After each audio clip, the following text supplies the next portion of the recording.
오늘 우리가 함께 읽었던 본문 시편 23편은 다윗의 시입니다. 여러분들 다윗에 대해서 너무나 잘 알고 계시지요. 근데 이 시편 23편은요, 다윗이 썼던 시 중에, 아니 전체 시편 중에서도 가장 아름답고 진주 같고 보석 같다라는 평가를 받고 있습니다. 이 시가 쓰여진 것은 지금으로부터 한 3000년 전입니다.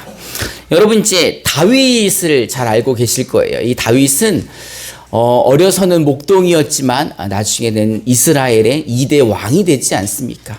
근데 이제 사람들마다, 이제 학자들마다 어렸을 때 이 시를 썼을 것이다. 목동이었을 때 여호와는 나의 목자시다라고 시를 썼을 것이다 얘기하는 학자들도 있고, 또 어떤 학자들은 아니 노년기에 썼을 것이다, 이렇게 깊이 있고 간결하고 아름다운 시는 아마 인생의 모든 것을 경험한 나중에 썼을 것이다 생각을 하는데, 저도 노년기에 썼다 한 표입니다. 여러분들은 어떻게 생각하실지 한번 이제 한 표를 행사하시기 바랍니다.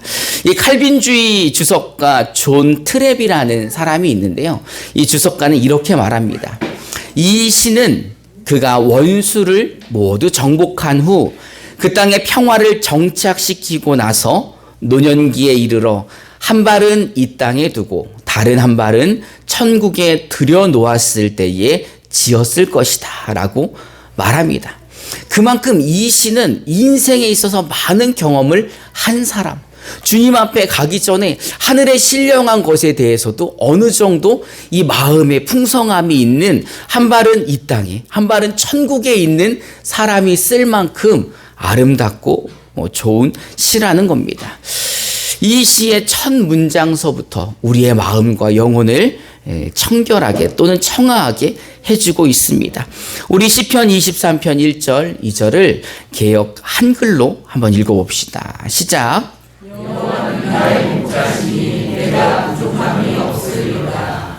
그가 나를 푸른 초장에 누이시며 쉴만한 물가로 인도하시는도다. 아멘. 다윗은 부족함이 없는 사람이라고 고백을 합니다. 왜냐하면 천지를 창조하신 만왕의 왕, 그 하나님 여호와께서 자신의 목자가 되어주시기 때문입니다. 여러분들 양을 잘 아시죠? 이 양은요, 목자가 없으면은 진짜 맹수들의 밥이죠. 아니 시근죽이죠. 시근죽 먹기. 제가 이제 그 양에 대해서 한번 조사를 해봤더니 양은 시력이 좋지 않다고 합니다. 그래서 잘 안 보이는 거예요. 얘가 내 동료인지 늑대인지 가까이 와봐야지만 아는 거죠. 그리고 또 이제 시력이 안 좋으니까는 멀리 도망가지를 못하는 거예요. 그 앞에만 보고 이제 도망가니까 잘 도망가지를 못하는 겁니다. 그리고 그 양이 깜짝 놀라면 몸이 이렇게 굳어진대요.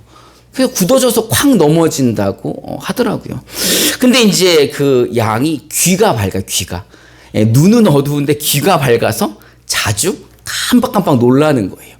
그러니 늘 불안한 상태인 거예요. 조금만 소리가 나도 깜짝 놀라는데 잘 보이진 않으니 이게 늑대인지 친구인지 잘 모르는 거죠. 그래서 어느 신학자는 그렇게 표현을 합니다. 이 양은 아무리 쉴만한 물가여도, 아무리 푸른 풀밭이어도 아무 때나 눕지 않는다는 거예요. 그럼 언제 눕는가? 내가 안전하다 생각했을 때 눕고, 내가 안전하다 생각했을 때 쉬는 거예요. 그러니 이 시편 23편에 나와 있는 말씀처럼 푸른 초장과 쉴만한 물가여서 부족함이 없는 게 아니라, 이 양들은 누가 목자여서? 여호와 하나님이 목자이기 때문에 마음이 편안하다는 거예요. 그게 푸른 초장이든 쉴만한 물가든 그게 상관 있는 것이 아니라 누가 내 목자인지가 중요한 거죠. 사실 다윗의 삶은 푸른 초장과 쉴만한 물가 같은 삶은 아니었습니다. 여러분 다윗과 골리앗 잘 아시죠? 다윗은 어려서 골리앗을 이겼습니다. 그래서 이제 국민 영웅이 되잖아요. 그 어린아이가 골리앗을 이겨서 영웅이 되죠. 그리고 누구랑 결혼을 합니까? 그 나라의 왕의 딸인 공주님 미갈 공주와 결혼을 하게 됩니다. 이때만 해도 세상에 있는 것을 다 얻은 것 같죠. 하지만 곧 사울이 다윗을 죽이려고 하죠. 그때부터 도망자 신세가 됩니다. 우리 다윗에 대해서는 많이 나눴잖아요. 다윗이 얼마나 힘들게 도망을 다닙니까? 오랜 시절 그렇게 도망 다니다가 왕이 되죠. 왕이 돼서도 다윗은 전쟁을 많이 합니다. 이 가나안 정복이 아직 다 끝난 것이 아니라 다윗 시대에 굉장히 많은 전투와 전쟁이 있었고 다윗이 그 영토들을 대부분 확보하게 됩니다.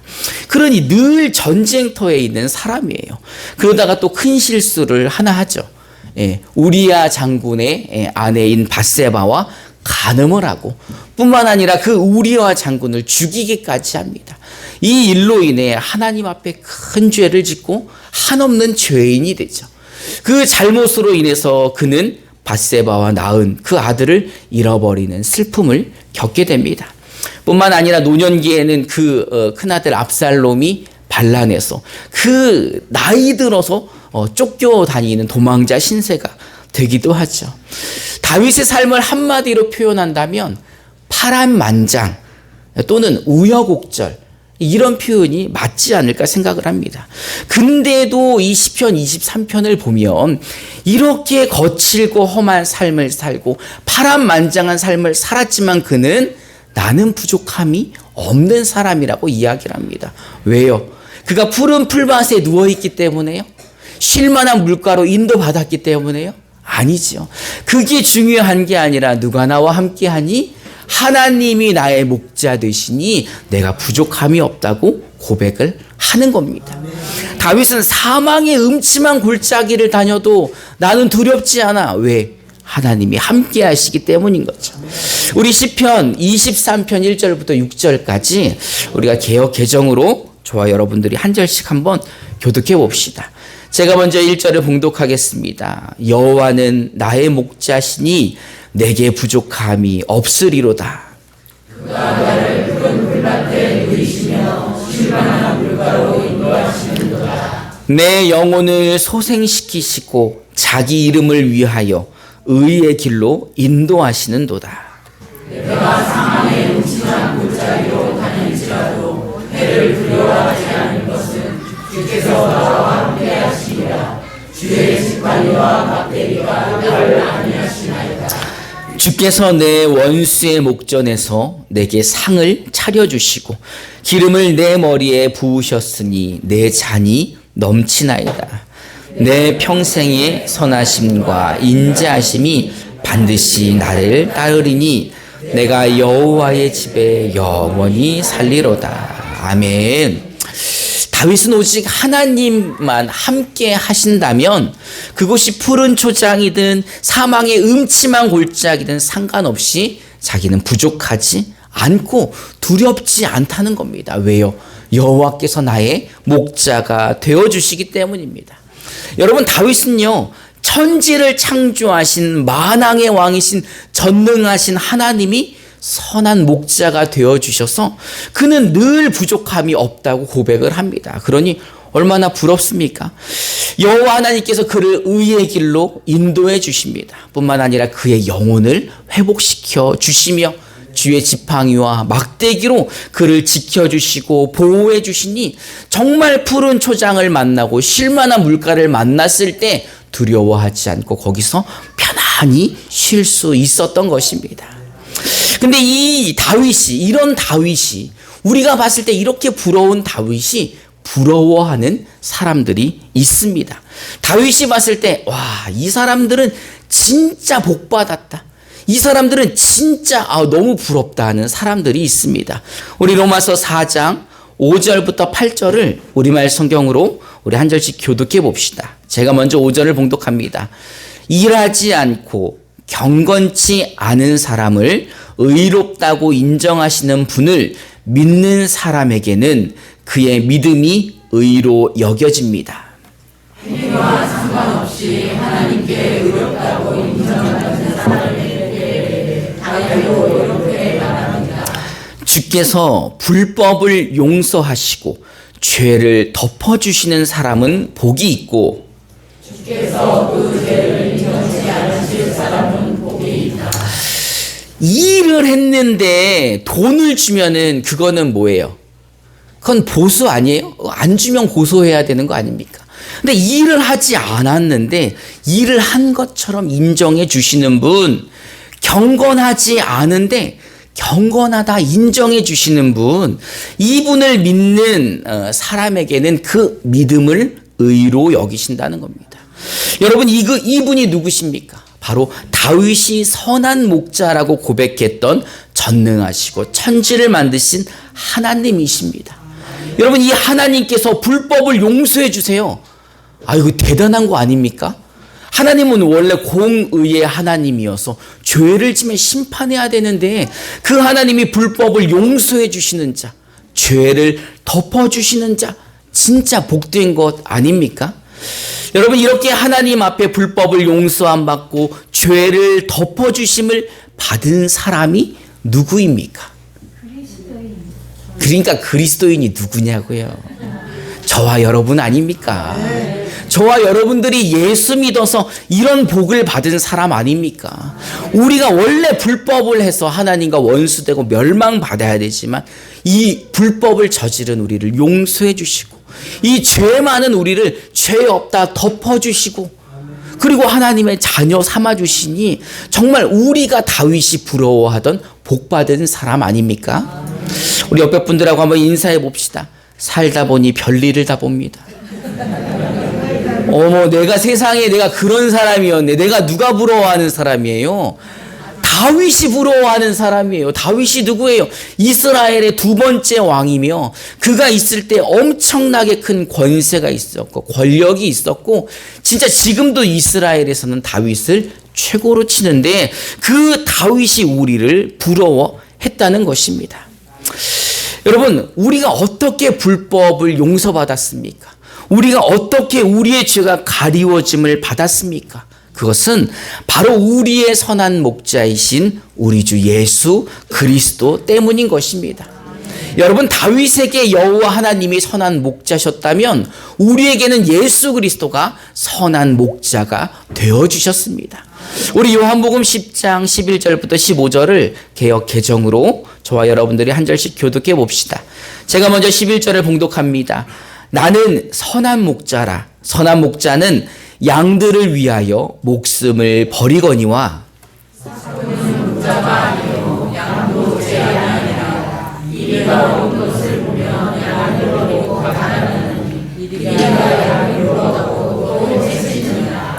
달아나는 것은 그가 삭군인 까닭에 양을 돌보지 아니함이나 나는 선한 목자라. 나는 내 양을 알고 양도 나를 아는 것이. 함께 읽겠습니다. 아버지께서 나를 아시고 내가 아버지를 아는 것 같으니 나는 양을 위하여 목숨을 버리노라. 아멘. 선한 목자이신 우리 주 예수님은 우리의 죄를 대신하여 십자가에서 죽어주셨습니다. 그렇게 죽어주시기 위하여 이 땅에 인간의 몸을 입고 오셨고 33년간 우리와 함께 하시다가 우리의 죄를 대신하여 십자가에 죽어주신 것입니다. 이 예수가 우리를 대신하여 죽어주심으로 우리는 죄사함을 받은 것입니다.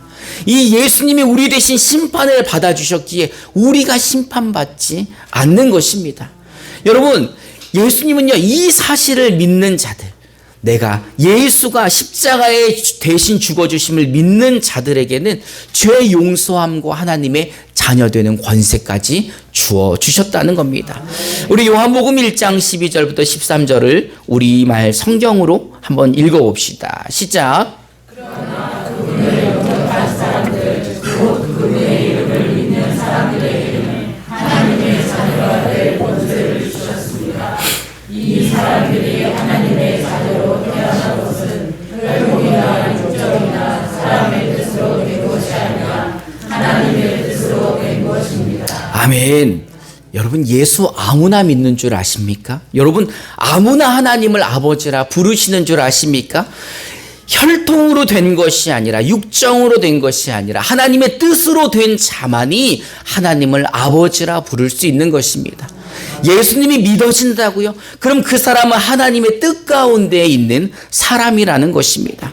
여러분, 하나님께서 우리를 언제 선택하셨습니까? 하나님께서 우리를 창세전부터 선택하셨습니다. 그러니 다윗이 우리를 부러워하죠. 우리 에베소서 1장 3절부터 우리 7절까지 개역 개정으로 우리 저와 여러분들이 한 절씩 교독해 봅시다. 제가 먼저 3절을 봉독하겠습니다.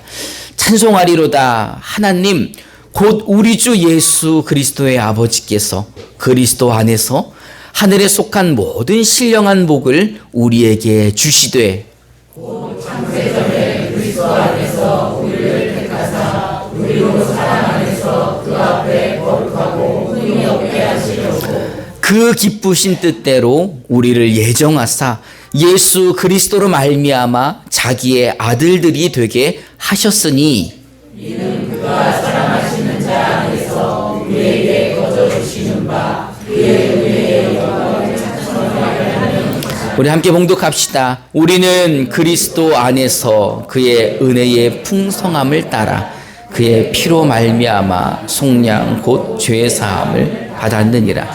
아멘. 하나님은 창세전에 그리스도 예수 안에서 우리를 택하셨습니다.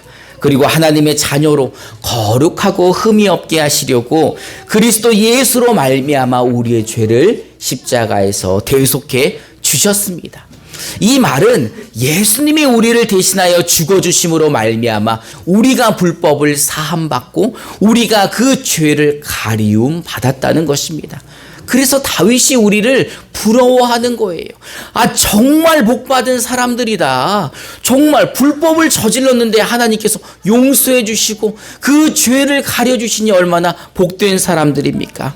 뿐만 아니라 임마누엘, 즉 하나님이 함께 하시는 하나님의 자녀가 되었기 때문인 것입니다.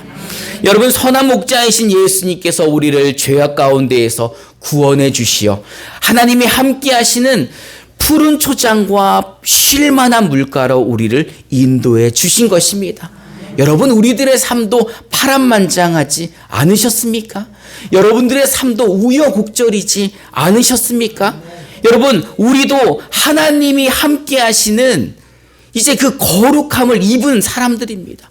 그래서 하나님께서 우리를 푸른 초장과 쉴만한 물가로 인도해 주셨습니다. 우리의 영혼을 회복시켜 주셨고 우리를 의의 길로 인도하셨습니다. 우리가 사망의 음침한 골짜기를 다닐지라도 우리를 그 지팡이와 막대기로 지켜주시니 우리도 부족함이 없는 평안한 삶을 살게 되는 것입니다. 여러분, 다윗은 하나님을 선한 목자라고 불렀지만 우리는 하나님을 누구라 부릅니까? 여러분, 정말 하나님을 아버지라 부르십니까? 여러분, 그런데 하나님이 함께 하시는데도, 하나님의 자녀인데도, 하나님을 아버지라 부르는데도 아직도 이 땅 가운데에서 평안함을 누리지 못한다면 왜 그럴까요?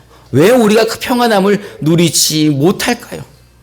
우리는 연약해서입니다. 이 육신을 가진 우리는 연약해서, 우리는 양 같아서 그 목자의 말씀에 늘 귀 기울이지 못하고 자주 넘어지고 멀리 보지 못하고 우리는 늘 제 갈 길로 가기 때문에 그 주신 그 복을 우리가 누리지 못하는 것입니다. 그러나 여러분, 평안하지 않다 그러시는 지금도 하나님은 그 보혜사 성령을 여러분들께 보내주셔서 그 성령이 지금 여러분들과 함께 하시며 여러분들을 위하여 대신 기도해 주시고 간구해 주신다는 사실을 잊지 마시기 바랍니다. 우리 함께 로마서 8장 26절부터 27절을 한 목소리로 봉독해 봅시다. 시작. 이와 같이 성령도 우리의 연약함을 도우시나니 우리는 마땅히 기도할 바를 알지 못하나 오직 성령이 말할 수 없는 잔식으로 우리를 위하여 친히 간구하시느니라. 마음에 살피는 이가 성령의 생각을 아시나니 이는 성령이 하나님의 뜻대로 성도를 위하여 간구하심이라. 아멘. 하나님은 우리가 연약하다는 것을 잘 알고 계십니다. 어떻게 그렇게 잘 알고 계십니까? 우리 아버지이기 때문이죠. 부모가, 아버지가 자녀를 잘 아는 것은 당연한 것이지요. 그래서 우리가 연약하다는 걸 누구보다 잘 알고 계십니다. 그래서 하나님은요, 창세전에 우리를 선택하여 주시고 그리스도 예수 안에서 우리를 자녀 삼아 주신 것입니다. 또한 그 거룩하신 성령님이 함께 하시어 우리의 연약함을 도우시고 우리 옆에서 늘 기도하시며 간구하고 계시는 것입니다. 말씀해 보니까 말할 수 없는 깊은 탄식으로 기도하며 간구해 주신다고 말씀하고 계시지 않습니까? 그러니 여러분, 우리의 선한 목자 되시는 우리의 아버지 하나님으로 인해 이제 이 푸른 풀밭과 쉴만한 물가에서 우리 하나님 아버지께서 주시는 참 평안을 누리시기를 바랍니다. 이제는 그만 불안해하시고 이제는 방황하지 마시고 다윗이 우리를 부러워했던 우리가 하나님의 자녀임을 잊지 마시고 그 하나님이 주시는, 그 하나님이 인도하시는 푸른 풀밭과 쉴만한 물가에서 여러분 참된 평안을 누리시기를 주님의 이름으로 축원합니다. 이 시간 우리 함께 찬송하며 결단하는 시간 갖도록 합시다.